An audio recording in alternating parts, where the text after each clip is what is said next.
Welcome back to Deadwood Collectibles. I am Steven. And I am Carla. Welcome back to part 3 of our toy hunting road trip across America. We are still in South Dakota. So much corn. I can tell you how many miles of corn I have looked at on this trip. But we are leaving Rushmore, headed towards Deadwood. And in Deadwood, we find a celebrity hotel that has all these really cool props and memorabilia in it. So you got to stay tuned for that because we're going to go through that and look at each prop. And we also did a couple little fun touristy things. We got to go on a mine tour, and we toured Mount Moira Cemetery, where Calamity Jane and Wild Bill are buried. On our way out of South Dakota, we stop at a really cool comic and collectibles shop called 98 Culture. You've got to see this toy shop. It is beautiful. Maybe one of the most beautiful toy shops I've seen in a long time. Hey, can we stop talking about it and actually get on the road? Yeah, let's get on the road. Join us.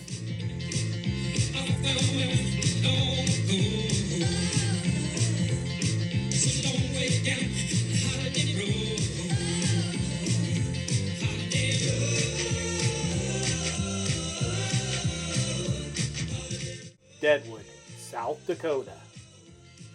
Mount Moira Cemetery, burial place of William Wild Bill Hickok, Martha Burke, aka Calamity Jane, American frontiersman, business proprietor, politician, sheriff, and U.S. Marshal Seth Bullock and his wife Martha. So right downtown next to the Bullock Hotel is the Celebrity Hotel, which has numerous original movie props in it, and Carla and I were shocked to walk in and see all this.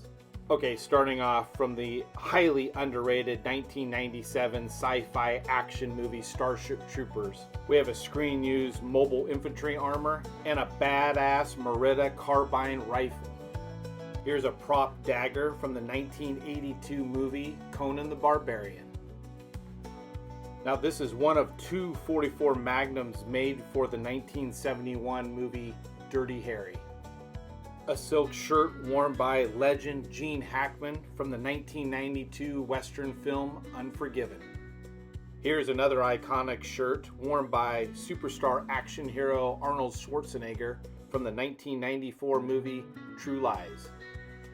Easily in my top 10 movies of all time, here's a U.S. Ranger uniform used in the 1998 movie directed by Steven Spielberg, Saving Private Ryan. Hey look, another Steven Spielberg film. Here's an original used pirate costume and skateboard from the 1991 movie starring Dustin Hoffman and comedian legend Robin Williams, Hook. From swashbuckling action hero to the President of the United States, a screen-used suit from the 1997 movie starring Harrison Ford, Air Force One. On air for 143 episodes, this prop license plate is from the 1969 Dodge Charger, also known as the General Lee. Well, some bitch. Here we have Sheriff Buford T. Justice's movie outfit and the bent badge worn by Jackie Gleason in the 1977 comedy action movie Smokey and the Bandit.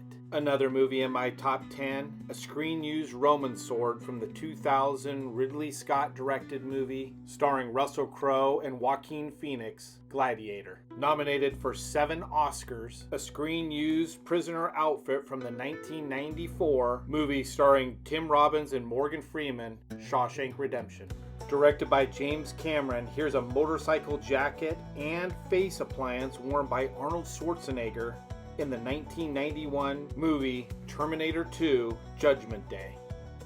We gotta go back in time to 1985 to remember this yellow jumpsuit worn by Michael J. Fox in the 1985 movie Back to the Future. Easily one of my top 3 actors of all time, an American legend, John Wayne. Here is the leather vest, shirt, and pants worn in the 1972 The Cowboys, 1973 The Train Robbers, and 1973 Cahill U.S. Marshal. Carla, Paige, and I have had a great day touring Deadwood and picking up a few souvenirs, but it's time to move on.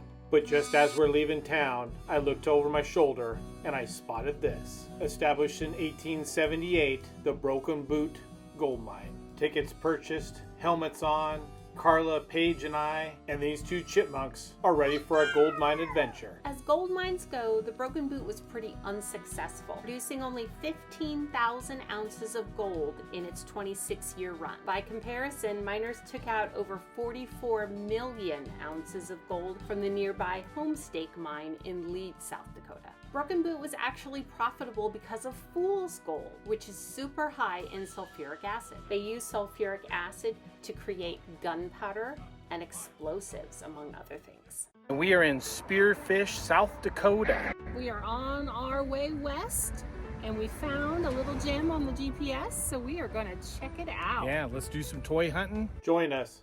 Maybe one of the classiest laid out, displayed toy stores that I've been into for a long, long time. A very good balance for that modern day collector, and then there's a section we'll get to of the vintage. But what a beautiful, unexpected treat to find this sitting here on our journey. Now this is an item I've been looking at for some time, the Elite Creature Collectibles Gizmo 2, a new batch maquette. That thing is awesome. It's bringing a pretty spendy price these days, so I think I'm gonna keep waiting. Take a look at this Aliens APC statue. This thing is badass. Nice selection of vintage turtles. Real nice selection of vintage Kenner Star Wars. There's a Kenner Ghostbusters Firehouse down there on the left. Looking at this now, I did miss that green Kenner lightsaber up there. Darn it. Looks like a nice graded Farm Boy Luke. Got a Yak Face at a 75.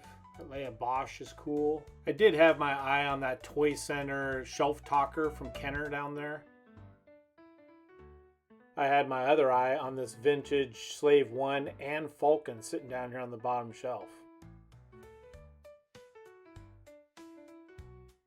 We had a pretty nice G.I. Joe collection at one point. I did move on from it. Not opposed to going back at some point.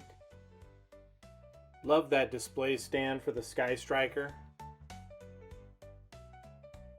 Looks like a vintage Optimus, vintage Megatron. Now that big hole back there on that shelf was a masked Rhino that actually I have at the counter and I'm looking at this point. I end up not picking it up, and I probably will kick myself for that because it was in really nice shape. The box was really good, so. A really nice selection of He-Man and Secret Wars, Thundar the Barbarian, and then you don't see it very often, but Clash of the Titans. Even though Carla and I didn't pick up anything, we had a really good time at 9/8 Culture, but it's time to hit the road. It's time to say goodbye to South Dakota and start heading through Wyoming. Growing up in the Pacific Northwest, I don't impress too easily with natural beauty, but I do have to say that Wyoming is stunning. Every corner that you go around is a beautiful vista, and the wildlife here is just absolutely amazing. We saw moose all over the roadways. It was crazy. I mean, look at those antlers. And then we got to see the most amazing thing. We were coming around a corner, and off to the side, we saw a mama moose with her adorable calf. It was so incredible to see these majestic creatures up close, but not too close. You don't want to make a mama moose mad. I take any opportunity to stop for a restroom break. Carla, Paige, and I decided to stretch our legs while we were there, and man, was it magnificent.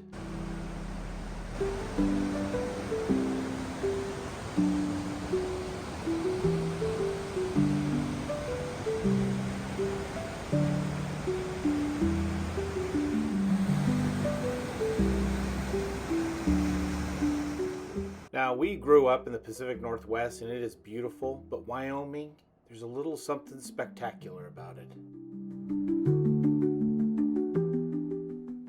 We had a couple of really great days on the road. We saw some amazing scenery. We went to a couple vintage toy shops. Didn't necessarily pick up anything. I did think about starting something, but I was pretty good. I did not. You were good, yes, yeah. Definitely. But we are now on our way into Wyoming and Yellowstone National Park. So no more corn. So make sure to join us for part 4. And if you haven't already done so, you need to go down here somewhere. Out these videos. Check out these others. If you're enjoying these videos, don't forget to like and then hit the subscribe button. Don't forget to follow us on Facebook, Instagram, TikTok, and Threads. And we will see you next time.